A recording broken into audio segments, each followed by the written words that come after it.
Axiom 4 machine ప్రయోగం విజయవంతమైంది. భారత వ్యోమగామి శుభాంశు శుక్లా బృందం సురక్షితంగా భూమికి చేరుకుంది. రోదసీలో 18 రోజులు గడిపి మానవాళి ప్రయోగం కలిగించే అనేక ప్రయోగాలను విజయవంతంగా నిర్వహించిన ఈ బృందం కాలిఫోర్నియా సముద్ర తీరంలో దిగింది. శుభాంశు శుక్లా బృందం భూమికి సురక్షితంగా చేరుకోవడంపై ప్రధాని నరేంద్ర మోదీతో సహా ప్రతి భారతీయుడు హర్షం వ్యక్తం చేశారు. శుభాంశు శుక్లా ఐఎస్ఎస్కు వెళ్లి రావడం అందరికీ గర్వకారణం అంటున్న ఢిల్లీలోని తెలుగు వ్యక్తితో మా నేషనల్ బ్యూరో చీఫ్ కళా face to face. Shubhanshu Shukla ఏదైతే అంతరిక్ష యాత్ర ముగించాడు, అయితే ముఖ్యంగా దీని సెలబ్రేషన్స్ కి సంబంధించినటువంటి కేంద్ర మంత్రి జితేంద్ర సింగ్ పెద్ద స్క్రీన్ లో, తర్వాత చాలా మంది సైంటిస్టుల మధ్య కార్యక్రమం జరిగింది. కరతాళ ధ్వనులతో ఏదైతే ల్యాండ్ అయ్యేటటువంటి మూమెంట్ మాత్రము అందరూ కూడా పెద్ద పెద్ద అరుపులతోటి పెద్ద బిగ్ స్క్రీన్ మీద ఎదురుగా ఉన్నటువంటి పరిస్థితి. ఆ సంబరాన్ని మాత్రం మాటల్లో కూడా చెప్పలేం. ఎందుకంటే దాదాపు గంట సేపు ఎంతో ఉత్కంఠతో ఎదురు చూసినటువంటి సన్నివేశాలు. దాదాపు మనకు 40-50 ఏదైతే కౌంటింగ్ చేసేటటువంటి సెకండ్స్ అనుకోవచ్చు. దాదాపు 8 నిమిషాల నుంచి కౌంటింగ్ పెట్టారు. దాదాపు 0 సెకండ్స్ వరకు కూడా కౌంటింగ్ చేస్తున్నటువంటిది. ఏదైతే ల్యాండ్ అయినటువంటి క్షణంలో మాత్రము మొత్తం ఆడిటోరియం అంతా కూడా అసలు జై హింద్ సారే జహాసే అచ్చా అంటూ కూడా మిన్నంటినటువంటి కరతాళ ధ్వనులతో శుభాంశు శుక్లాకు స్వాగతం చెప్పారు. ఇక్కడ మనతో పాటు తెలుగు వ్యక్తి కూడా ఉన్నారు.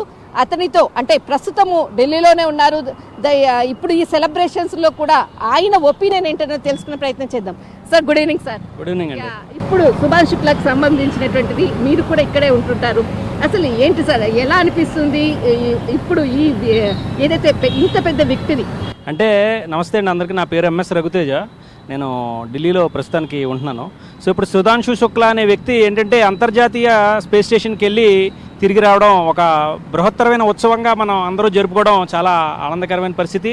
ఎందుకంటే అంతరిక్ష స్థానంలో అక్కడ మైక్రోగ్రావిటీ ఉంటుంది. మైక్రోగ్రావిటీ అంటే ఇక్కడ భూమి మీద గురుత్వాకర్షణ శక్తికి విభిన్నమైన పరిస్థితులు అక్కడ ఉంటాయి. అటువంటి అడ్వర్స్ సిచ్యువేషన్స్ కూడా తట్టుకుని మొదటి వ్యక్తిగా మన భారతదేశానికి సంబంధించి భారతీయుడిగా మన దేశానికి మళ్ళీ తిరిగి రావడం మనందరికీ చాలా మంచి పరిణామం.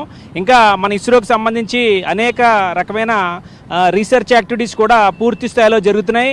ఇది మనందరికీ ఒక గొప్ప ఆనందదాయక అంశంగా మనం తీసుకోవాలి. ఇంకా భవిష్యత్తులో మరిన్ని ఇలాంటి సంఘటనలు సాధించాలని, అలాగే మన ఇస్రో మీద మన భారతీయులందరూ కలిపి ఒక ప్రయోగం చేయడం, అది సక్సెస్ఫుల్గా ల్యాండర్ మళ్ళీ భారతదేశానికి రావడం, అలాగే వివిధ సందర్భాల్లో మన దేశం చేపట్టినటువంటి అనేక విషయాల్లో మనం ముందడుగు వేసి అన్నిటిలోని విజయం సాధించడం కూడా మనం భారతీయులుగా మనందరం చాలా గర్వించదగ్గ అంశం. అలాగే సుధాంశు త్రివేది మన భారతదేశానికి తిరిగి రావడం కూడా సంబరాలు చాలా అద్భుతంగా జరుపుకుంటున్న సందర్భంలో మనం చూస్తున్నాం.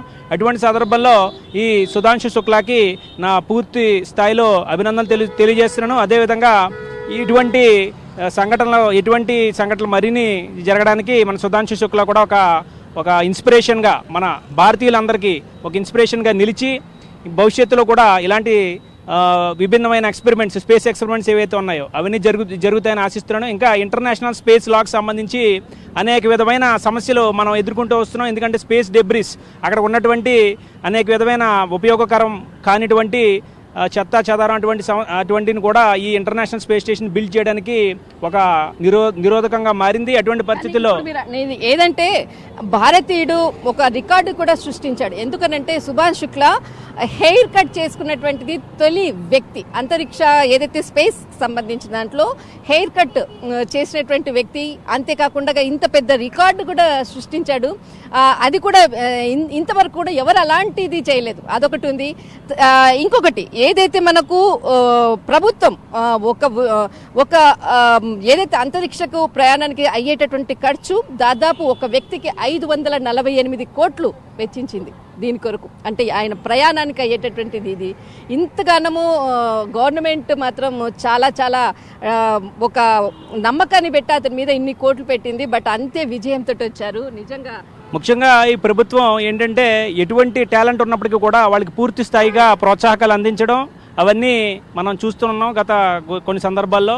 అటువంటి పరిస్థితుల్లో మన సుధాంశు శుక్లా కూడా ఇటువంటి తన డైలీ యాక్టివిటీస్ చేయడానికి కూడా అక్కడ స్పేస్ లభించింది. అలాగే హెయిర్ కట్ చేసుకోవడానికి కూడా స్పేస్ లభించిందంటే ఆయన ఎంత ఆసువుగా అక్కడికి వెళ్ళడం, అక్కడ పరిస్థితులన్నీ తెలుసుకోవడం, రేపొద్దున భవిష్యత్తుకి ఇది ఒక కేస్ స్టడీలా ప్రతి భారతీయుడు కూడా భవిష్యత్తులో ఎటువంటి ఎక్స్పెరిమెంట్స్ చేసినా స్పేస్ పరంగా కానీ రీసెర్చ్ పరంగా కానీ లేకపోతే టెక్నాలజీ పరంగా కానీ మనం ముందడుగు వేయడానికి కూడా ఇది ఒక గైడింగ్ ఫ్యాక్టర్గా మనకు ఉపయోగిస్తుందని చెప్పి నేను పూర్తి స్థాయిలో భావిస్తున్నాను. ఇక్కడ ఇంకొక విషయం చెప్పాలి. ఏదైతే ఇందాక రఘు అన్నట్లుగా ఒక పైకి ఏదైతే వెళ్ళేప్పుడు క్యారెట్ హల్వా తీసుకొని వెళ్ళాడు. క్యారెట్ హల్వా వాళ్ళ మదర్ అంటే ఫ్యామిలీ పర్సన్స్ ఇచ్చారు, దాన్ని తీసుకొని వెళ్ళావా అనేసి ప్రధాని నరేంద్ర మోడీ గారు అడిగితే అవును నేను తీసుకొని వచ్చాను అండ్ మా ఫ్రెండ్స్ అందరికీ కూడా నేను ఇచ్చాను, అందరం తిన్నాం అనేసి చాలా సంతోషంగా చెప్పాడు.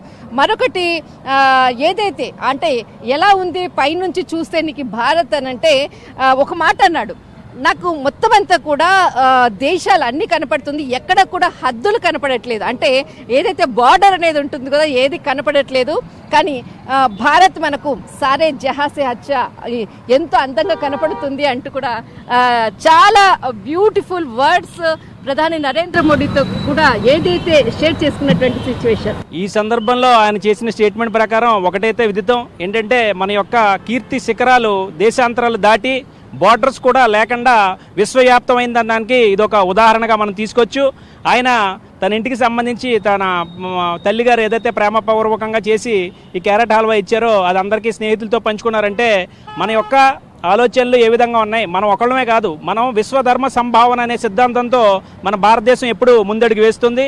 అంటే మనం ఒకళ్ళమే బాగుపడటం కాదు, మనం బాగుపడుతున్నప్పుడే 10 మందికి కూడా తన ఆనందాలను కానీ లేకపోతే తన ఆహారాన్ని కానీ తన యొక్క నిత్యం తను చేసే ప్రతి కార్యక్రమాన్ని సాటి వ్యక్తులతో పంచుకోవడం, అలాగే మన అభివృద్ధి కార్యక్రమాల్లో కూడా ఇప్పుడు మనం ప్రస్తుత పరిస్థితుల ప్రకారం మనం we cannot grow in isolation. ఎందుకంటే మనం విశ్వంతో కలిసి ఉన్నాం.